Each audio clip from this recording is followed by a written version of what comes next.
After you rebuild, you will be tested. Not always by poverty, not always by pain. Sometimes the test comes dressed like love. Sometimes the test comes as a man who says, I want to marry you. He sees your stability. He sees your peace. He sees what God helps you build after you crawled out of the fire.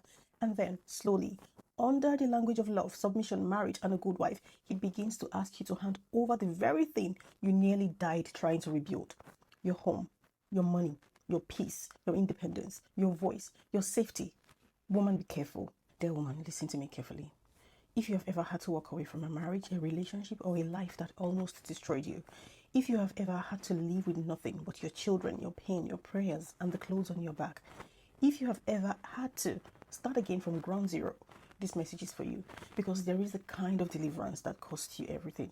It costs you your comfort, it costs you your reputation, it costs you your friendships, it costs you years of rebuilding yourself in silence, and somehow, by the grace of God, you survived. You found your feet again. You began to smile again. You began to sleep in peace again. You rebuilt your home, your finances, your dignity, your confidence, and your life. But hear me, after you rebuild, you will be tested. Not always by poverty, not always by pain. Sometimes the test comes dressed like love. Sometimes the test comes as a man who says, I want to marry you. He sees your stability. He sees your peace. He sees what God helps you build after you crawled out of the fire. And then, slowly, under the language of love, submission, marriage, and a good wife, he begins to ask you to hand over the very thing you nearly died trying to rebuild. Your home, your money, your peace, your independence, your voice, your safety. Woman, be careful.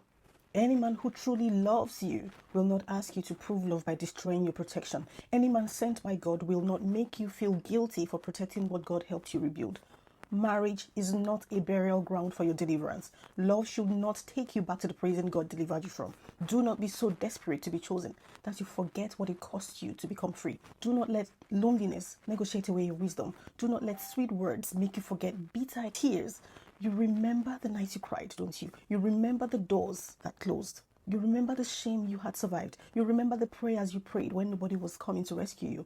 So when someone comes into your life, ask yourself, does this person honor my healing?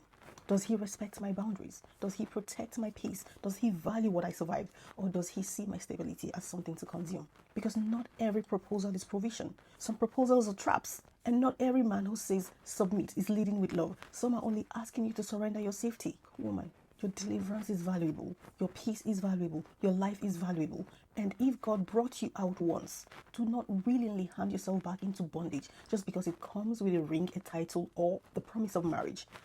You can love again.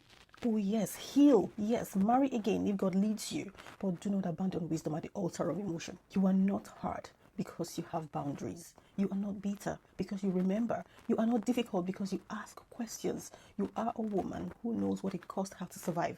And this time, you will not ignore the signs. This time, you will not silence your discernment. This time, you will not trade your deliverance for companionship.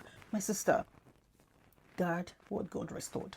Do not forget what it cost you. Because what God delivered you from, you must never romanticize your way back into. God bless you.